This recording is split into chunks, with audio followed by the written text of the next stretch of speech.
I'm a little jealous and I have a little FOMO that you were able to go to the AI4 conference in Vegas, but I look forward to digging in and hearing all about it as we jump into the episode here. Yeah, let's jump in.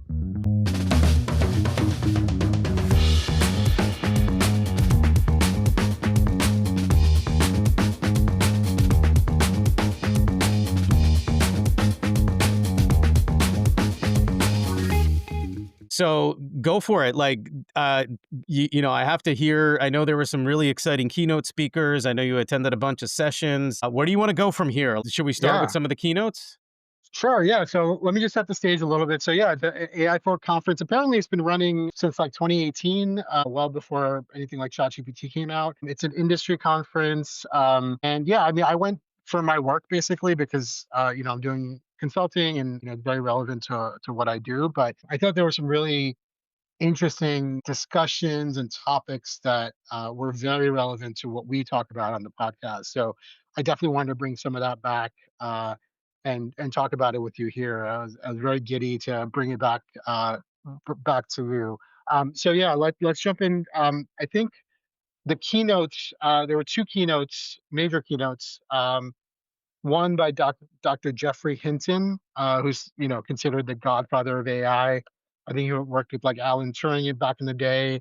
And then the second one was by Dr. Fei-Fei Li, who's now, I guess, considered the godmother of AI. So yeah, it was a really interesting dichotomy between their two viewpoints about AI. So I'll start with Dr.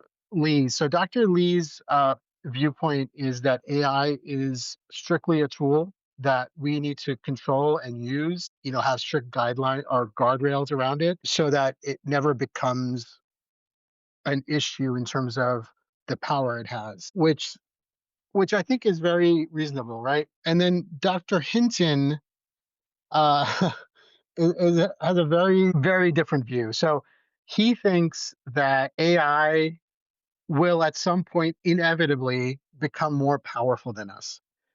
So his viewpoint is that we should almost create AI to act as a mother to humanity, which just sounds bonkers at first thought, right? But it's interesting because you could see where he's coming from. Like if he sees a future where AI just becomes so powerful that, maybe its only drive is to survive, then some really bad things could happen, right?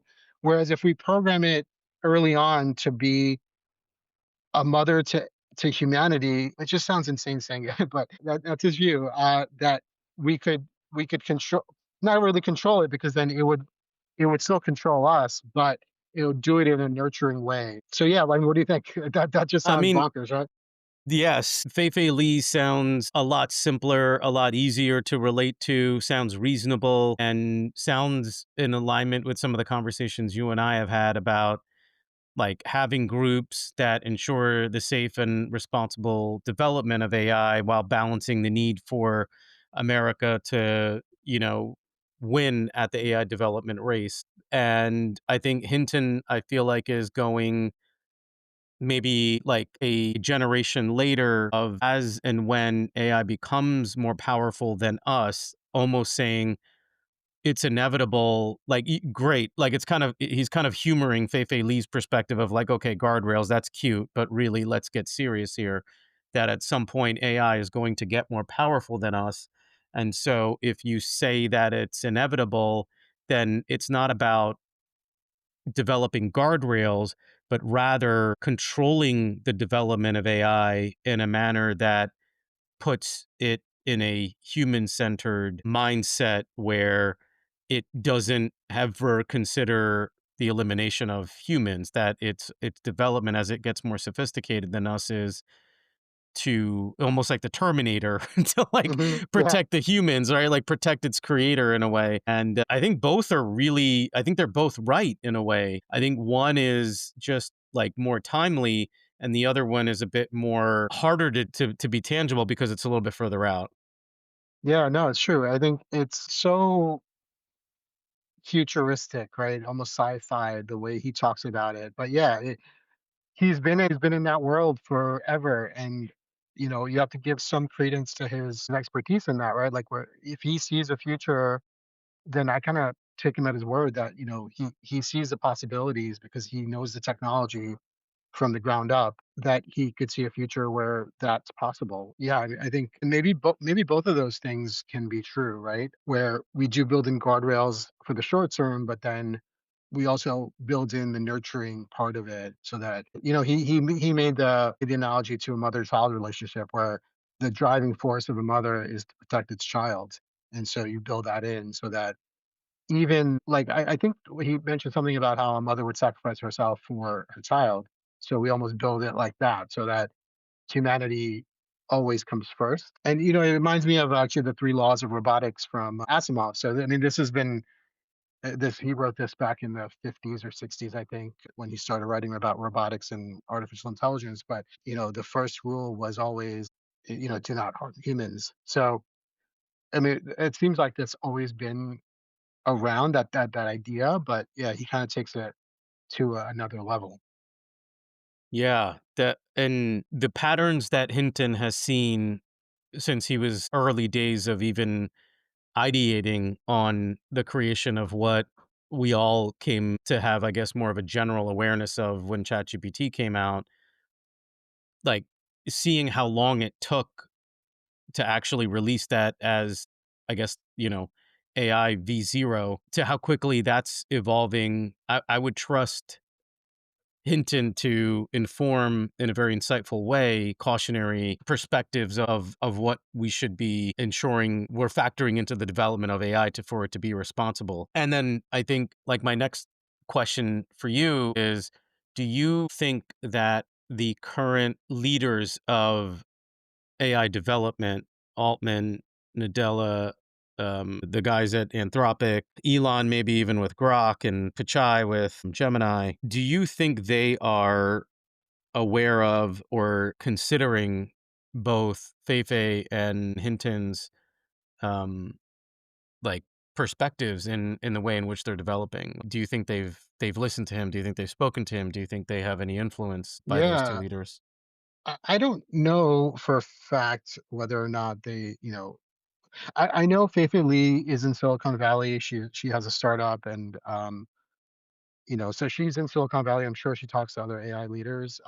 Hinton seems like more of a recluse. At least that's the impression I got. I'm not sure if that's true, um, but yeah, I mean, he didn't have very kind words for the AI industry, especially Zuckerberg and Musk, because he was asked at one point how he would rank the different LLMs, and then I think he said, "Oh, in terms of how do you rank the LLMs in terms of safety and ethics?" And he ranked Anthropic as number one because that's kind of their mission statement, is to develop responsible AI. And then he didn't like rank anyone else, but he's like, it's a race to the bottom with between Musk and Zuckerberg. Wow. Yeah, so it was pretty brutal. So yeah, I mean, I don't know, man. I don't know if they're talking to anyone. I have to think, since they were former researchers, both of them, that they know people who are working on these AI products. I don't know if it's the CEOs or if it's the researchers. But I also know that, based on everything that I've kind of been reading, people like Mustafa Suleiman talks a lot about AI ethics, and he's the head of AI at Microsoft. And all these research labs do have ethical guidelines kind of on how they should be developing AI. So, my hope is that there's at least some thought that's put into this. Like, it's not, although I don't know what's going on over at XAI, but that's a whole other story. I don't think there are any guidelines or guardrails being put in there, unfortunately. But I think most of the other ones, I think there are at least minimal guardrails being put in. That's encouraging, and the other thing that's super encouraging is that, the first, like, place that you went in summarizing the AI conference, and you said, like, there was 2 keynotes, that both of the keynote speakers at the conference focused on how to, develop AI in a responsible way, in a human-centered way, and with guardrails, like, with thought of not just, "Well, this is some cool shit, like, we're gonna go play around with it." you don't want to fuck around and find out with AI. Like you Hmm. you want to make sure Yeah.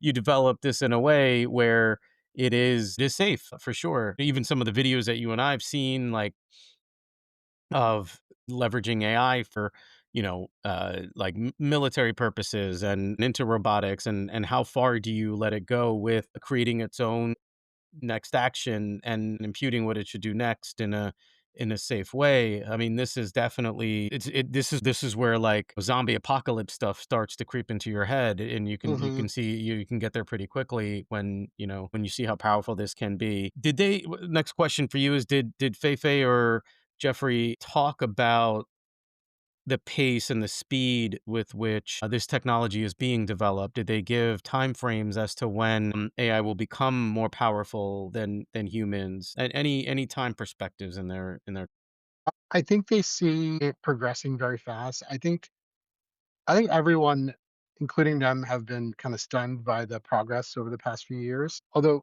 Hinton did say that, ChatGPT 5 seems like a step backwards in a lot of ways. I think that remains to be seen. It's still early. People really haven't put it through its paces because it's only been out for a couple weeks now. I think at that point, it's only been out for a few days.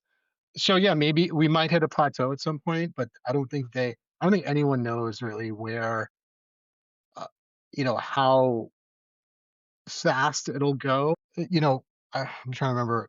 Fei-Fei Li said something interesting, and it's just escaping me right now. It'll come back, but it'll come back to me. Cool. So I guess along that same lens, what are the constraints on the speed now? I mean, we spoke in one of our episodes about like energy and how Mm. much and how expensive it is really to compute some of these, especially the deep research and how long it takes. And obviously, hardware is a constraint, energy is a constraint. What other constraints are, the developers looking at that are trying to be unlocked so that these tools can get even more powerful? Yeah, I mean, I think power is definitely a concern. There was another speaker who was with, I want to say, Cisco, Jitu Patel, who talked about kind of how power hungry AI is, and that if we're looking at a future where we have, agents running for people, like basically dozens or hundreds of agents running for each person on the planet, like we don't have enough power for that. Um, but I think that, if you look at something like DeepSeek when it came out, was it last year? Or, I don't remember. I can't remember timelines anymore because everything's happening so fast. But when DeepSeek came out, it was a market change from, what LLMs looked like, right? And then everyone kind of caught up, but like that reasoning capability, they were able to do it in a much.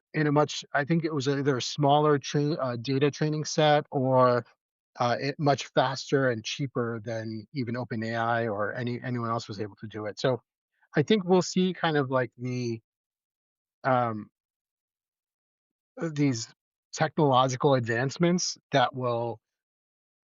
Well, I'm reminded of, who's the biologist, who was it, punctuated equilibrium in biology, right? In evolution, where it's like it wasn't gradual evolution. It was, race, race, race, and then like plateau, and then race, race, race, and then plateau. So it's almost like maybe we'll hit some plateaus, but then there maybe will be advancements that will kind of shoot up, and then we'll plateau again. So I mean, we don't know, right? It's so hard to predict those things, and I'm no expert in in any of that Yeah. technology. So That makes sense. I mean, given like we can look back at patterns of other technological advancements and, same thing, right? Like you need releases to then test, iterate, harden, and then innovate again. I mean, every technology that we look at around us and, Moore's law for, computer processing speed and televisions and how clarity with televisions and speakers for sound and video game consoles and even cell phones, right? Like, we've seen the pattern of innovation through technological advancements go through that run plateau like you just kind of described, and I would expect AI is gonna follow a similar pattern. You said something super interesting there earlier, in your last comment here about, like, how much compute is required. Mhm. And I remember when we all first started interacting with ChatGPT and prompting and just, seeing how awesome it was to get answers to questions so quickly without us needing to do all these Google searches.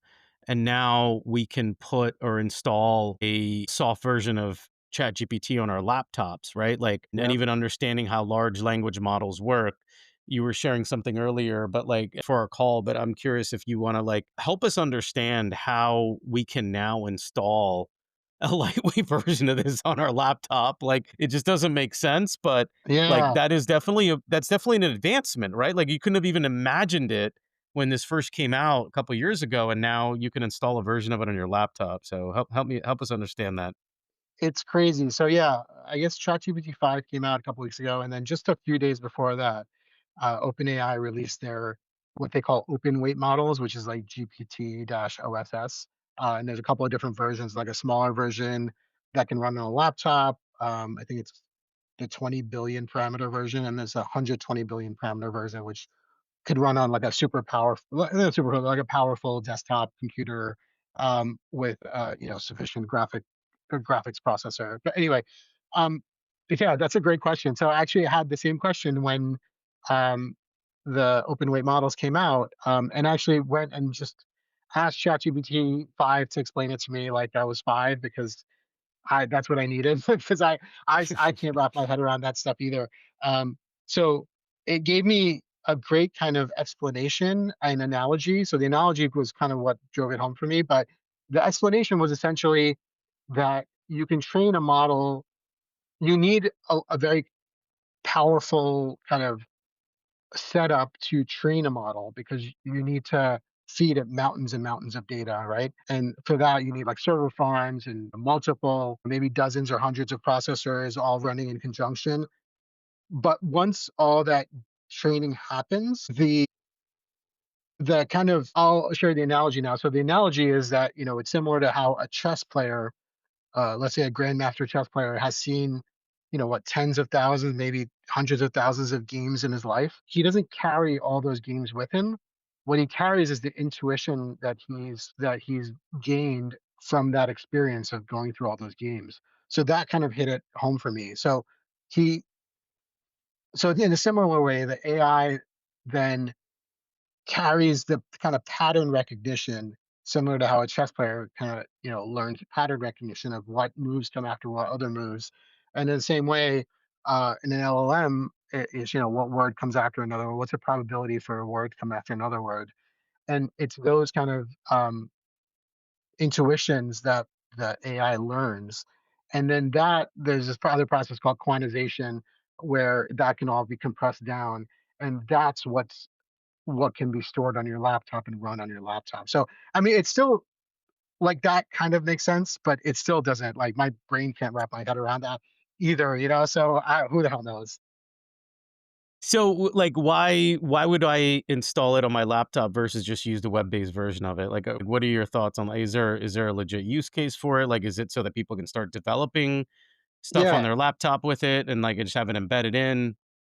Yeah, so I mean, this is not new, right? So DeepSeek, it was a open weight model, so they also released it as an open source model. A lot of the ones from Meta, like Llama, are open source. So these have been around for a little while. There's a website called Hugging Face where you can download models and run them on your computer. So I think the advantage there is kind of accessing the business and AI side of my brain, which do I'm very interested in kind of like the application of AI and how we apply it to business. You can run and you can so there's two different kind of methods for getting more accuracy from AI. One is you can just fine tune the model, right? So you take the model that they've trained already and then you feed it more inputs in a very specific domain of knowledge, right? Let's say you want to build like an LLM that can answer your questions about the legal profession, right? So you feed it case law and you feed it, the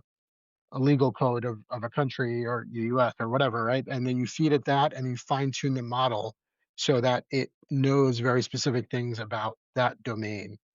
So that's one way to do it, but it also still carries all of that other knowledge. But The other way to do it is something called RAG, which is retrieval augmented generation, which is now I don't understand all the technical kind of details of this, but you take the LLM and then you almost pair it with like this database of knowledge. And there's this process that happens in between. I think it's similar to quantization, but I think it's called something else. So anyway, so you ask the LLM a question, it accesses that database of knowledge and then gives you very specific answers based on those based on that knowledge base essentially. So it's very different ways to do it. From how I understand it, the RAG method is a lot more predictable because like the LLM does what it's going to do, but you know what the knowledge base holds.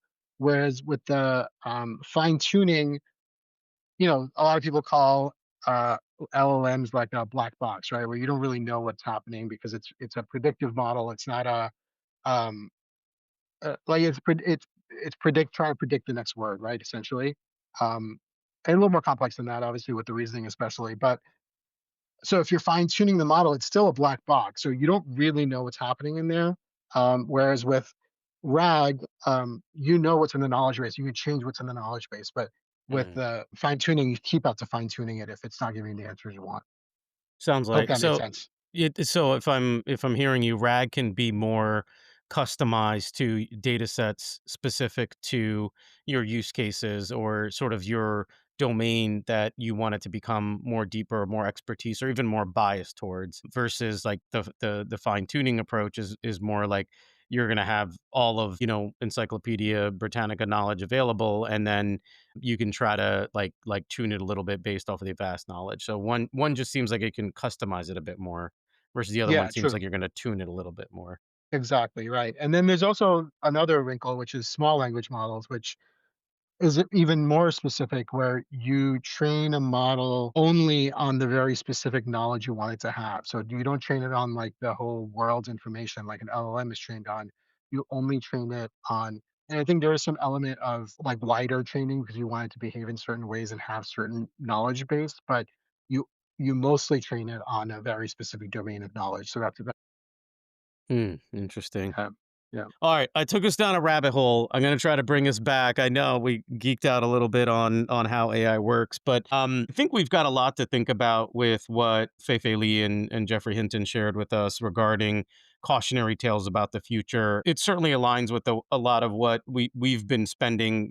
I feel like anytime we talk about AI and anytime we talk about many topics, we come back to morality, ethics, doing things responsible, being good, being human centered. Sounds like they continue to echo that, and I'm glad that these are probably some of the foremost thought leaders of AI, and they're focused so much on the responsible development of the technology. So let's I'm sure you attended a bunch of other sessions. What else stands out to you? What else is interesting? What else should we talk about that resonated or stuck with you Yeah. after the conference? Well, one major theme I'd say was this idea that, AI agents in the future, I mean, AI agents already exist, but I think it's getting to be a lot more widespread, will almost act like human teammates. Like you'll have a team of humans, but then also AI agents. So I thought that was an interesting kind of philosophical question, right? Like, how much agency do we want to give an agent to be able to make decisions and carry out job functions on its own? Like I guess that's just an interesting thing to think about, right? And what are your thoughts Yeah, on it? I mean, I do some of this stuff at work, so I think about this a lot, and I think there's 3 stages to it. I think there's stage 1 where we want the AI to do the tasks that humans just hate doing, which should be automated, which should be alleviated, would help us to eliminate complexity in our systems where it's repetitive rote tasks that humans are error prone and nobody really likes doing. So great, perfect use case for AI.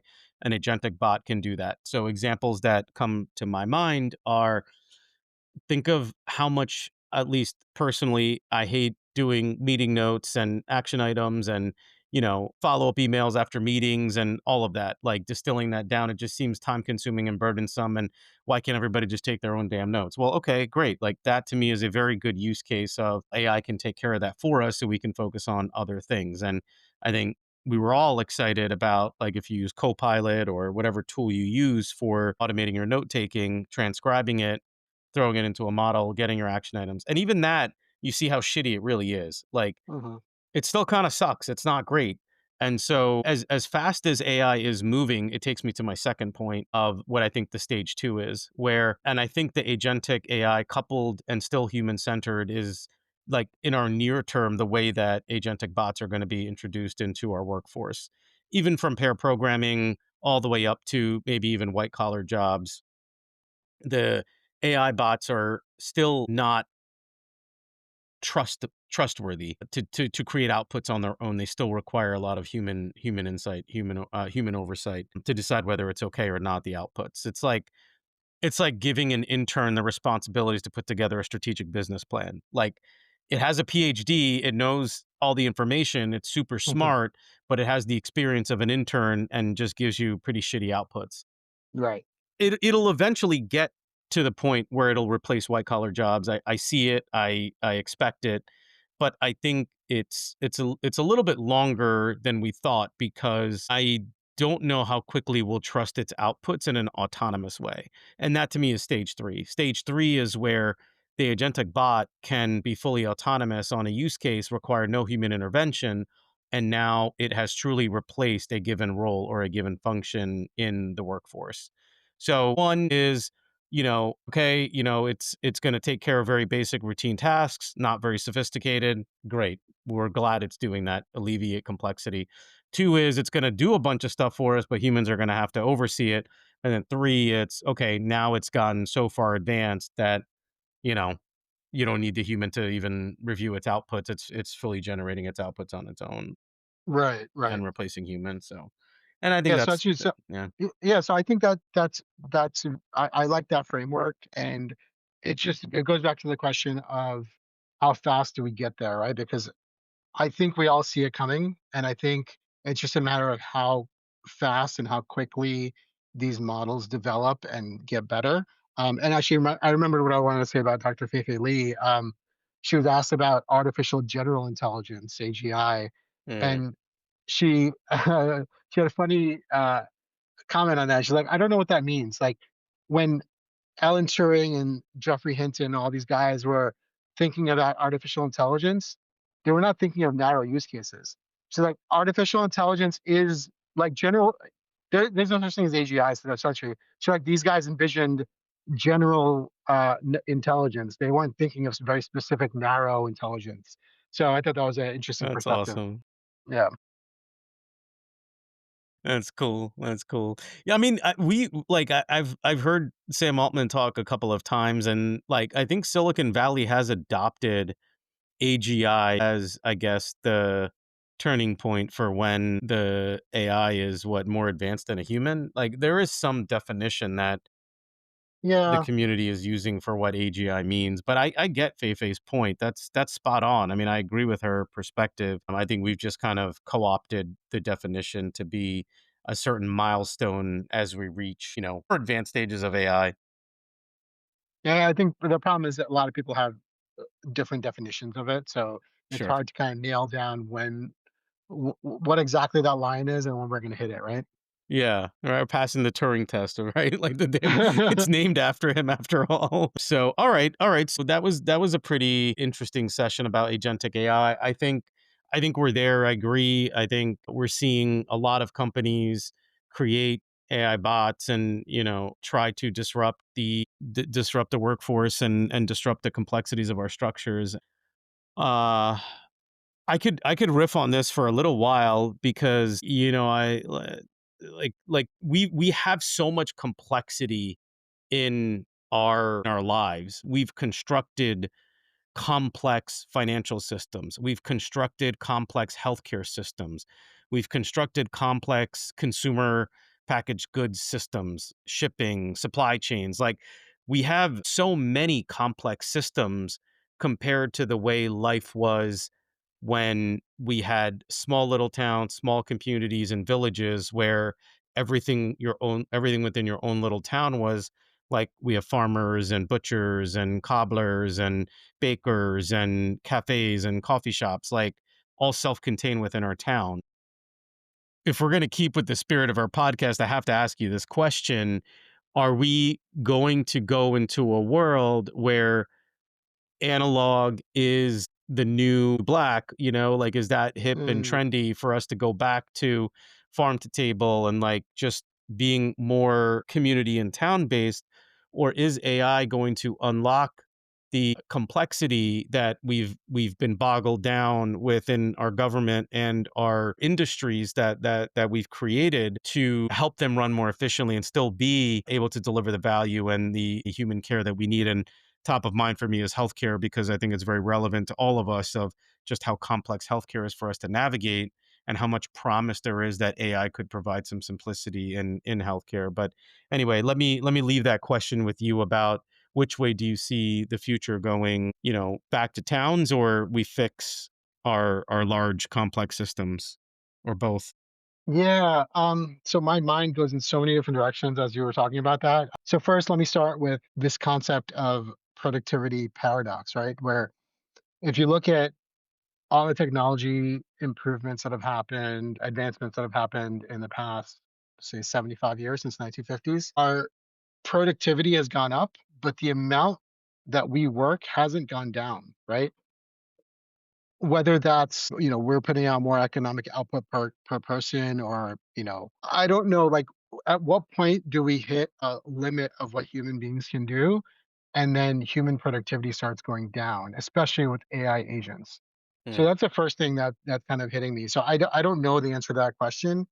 I think I see it happening more with agents than any other technology that's come before, because it can wholesale do things, or I could see a future in which an agent can do things fully that a human being was capable of doing or was able to do. Does that mean then that human beings are endlessly creative, right? So maybe we'll think of other things to do that we weren't able to do before because these agents are taking care of all the menial work for us.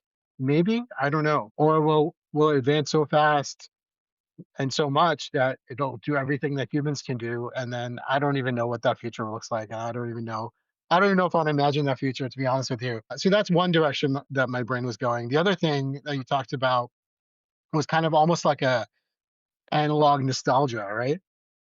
And I'm Definitely. kind of already seeing this where not to that extent, but like I'll see people writing, like I'll see an article online and people will either preface it or put a footnote saying none of this was written by AI.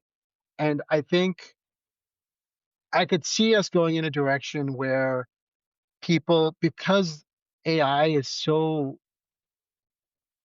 easily able to produce content, whether text or images or audio or video, that we crave human created content rather Mhm. than AI generated content, because I think we're just going to be in the next few years. I think it's going to be so flooded with AI generated content that will crave that human touch. I don't know, maybe I'm wrong, but that's at least that's the feeling I have. And even I found, I write quite a bit um, on my Substack and LinkedIn, and even I found that I found myself taking shortcuts that I don't like myself taking. So I've kind of scaled back how much AI I use in my writing to just kind of outlining and not even creating a first draft for me, where because I think it's too easy to get a first draft, maybe change a few words and then put it out there. And that's not really you writing it at that point. That's the AI writing. And I don't like that. But I don't know how many other people will have those kinds of reservations. So that my fear is that we're just gonna be inundated with AI slop over the next few years. Yeah.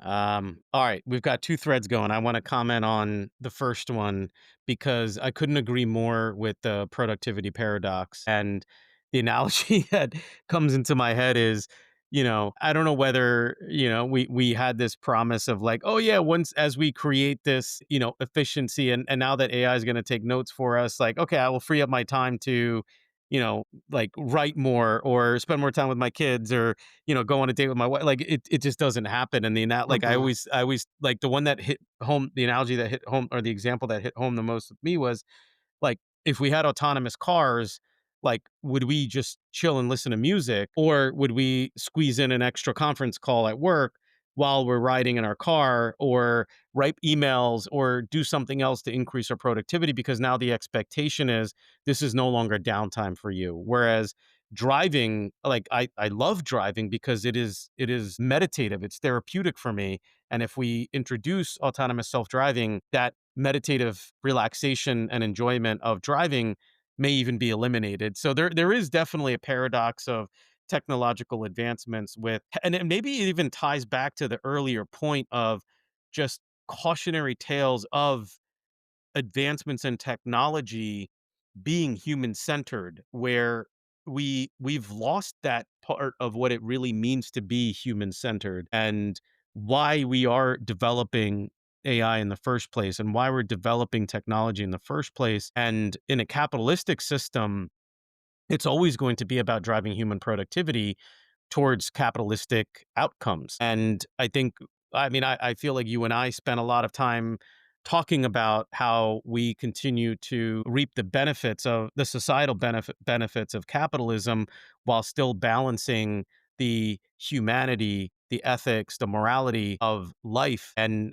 happiness and fulfillment of us as humans and as individuals. And if we aren't having the conversations that we have a lot in this podcast, and then maybe even connecting to others in the industry like Hinton and Lee that are talking about the guardrails and the moral and ethical ways in which we develop AI, then we're going to just repeat the mistakes of the past. And God, is there any other cautionary tale more timely, more relevant, and more hitting home than what social media has done to our lives and our mental health and our society? And I would probably say that is root cause number one of the current state of the world was the advancements of social media. And I think it's created so much animosity and just anger, resentment in our society because of the speed with which information was shared with each other and the lack of credibility of people having insights, but yet the currency was pure attention seeking. And we see the cautionary tales of attention seekers driving ideation and ideology at a national level and at scale. All right. Went too deep. That was thread one on productivity.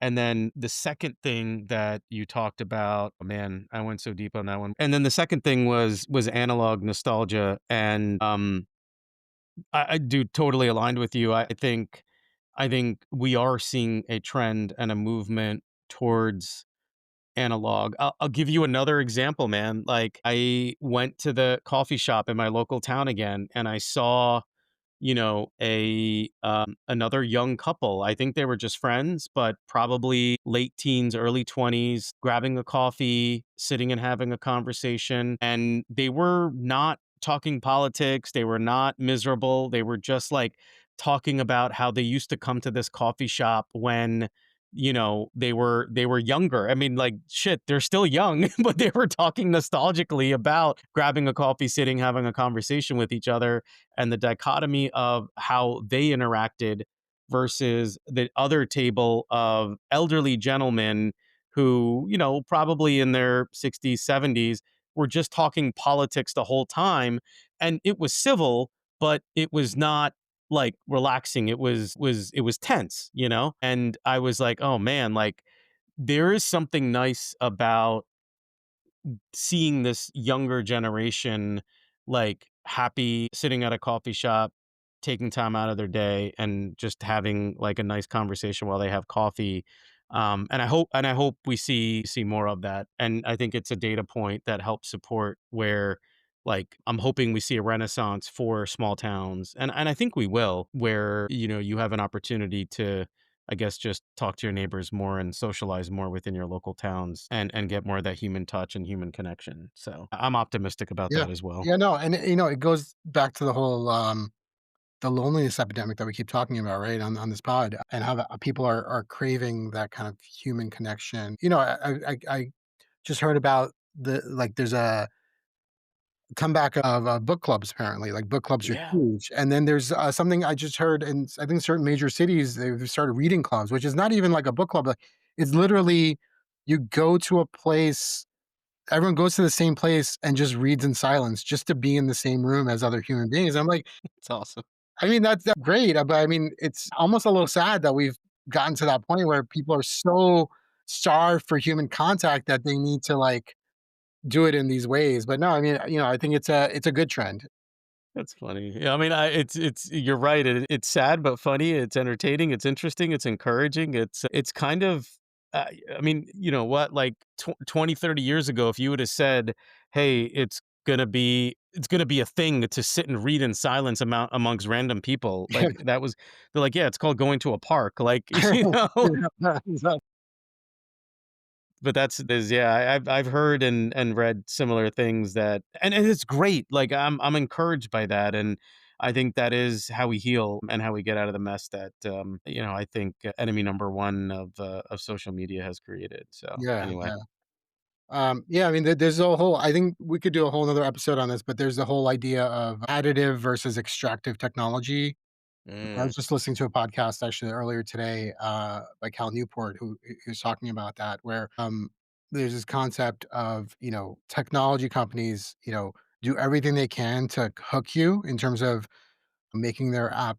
First, they start as additive technologies. If you look at something like Facebook, when it started out, it was all about connection, right? Connecting to other college students or to family, sharing pictures. And then slowly, once they have you hooked, they switch from being an additive technology to an extractive technology by adding ads, by not the primary objective goes from connecting people, at least in the case of Facebook, to trying to get you to be on the app as much as possible because that drives ad revenue. And I think the term was coined by Cory Doctorow, which was the enshittification of technology, which is like it all inevitably happens. And we're almost kind of seeing that with like something like ChatGPT too, where it's plateauing and now it's kind of seeking out because all these companies are losing tons of money. So at some point they have to change their business model to make money, and at that point, I think is when the,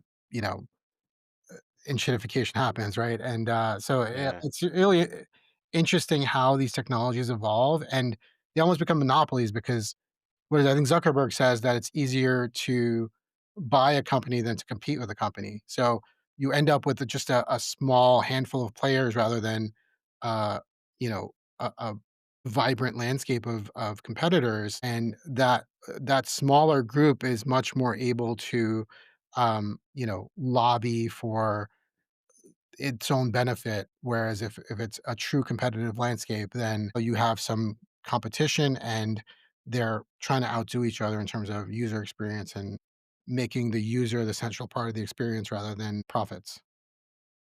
I think we have to do an episode on what you just brought up. But there's so much there to unpack about the impact of publicly traded companies, charter being to deliver shareholder value, what has happened and gone wild within the private equity landscape, where it is like return to investors at all costs and throw caution to the wind.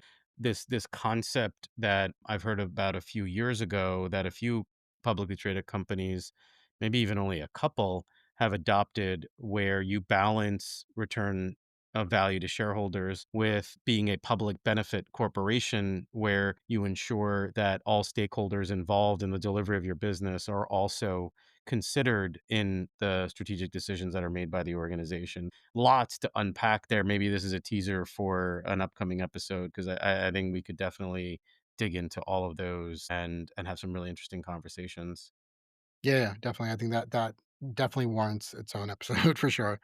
All right. Should we try to wrap up here, man? We covered a lot of ground We did. here. AI 4 was the gift that kept on giving in this conversation. We didn't even get to Andrew Yang's session about UBI, and so we'll have to cover that in a different episode, I think.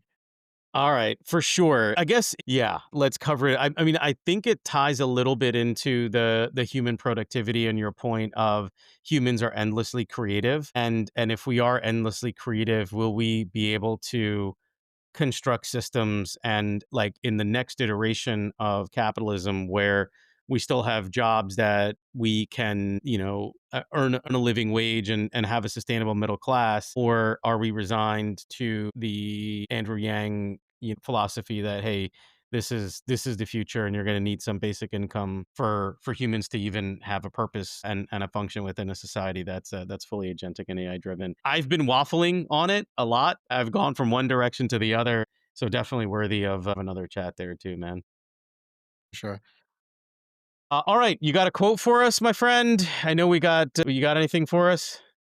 Yeah, I think I got a good one from Dr. Fei-Fei Li. So she was being interviewed by a journalist at the conference, and he tried to uh, phrase it in terms of a baseball game. He was asking, if AI is a 9 inning game, what inning do you think we're in? And she kind of shut that down immediately. She said, "AI is not a game. Humanity needs to win at the end." I thought Love that it. was perfect. That's awesome. And to Yes. even come up with that off the cuff, that's Yeah. awesome. Yeah. That's awesome. Good stuff. Well, welcome back. Thank I'm you. I'm I'm sorry I missed it. As you know, I was going on the trip of a lifetime, going to Greece and Egypt. We'll have to unpack some of that in Yes. an upcoming episode as well. But thanks for the debrief on AI 4. That was awesome. Great stuff. Great conversation. And yeah, we'll look forward to a couple of follow ups after that, man. Thanks so much. Yeah. Yeah. It was a great conference. Maybe we'll go together next year. That sounds like a plan. Cool, All right. man. That's a All pod. right. See ya.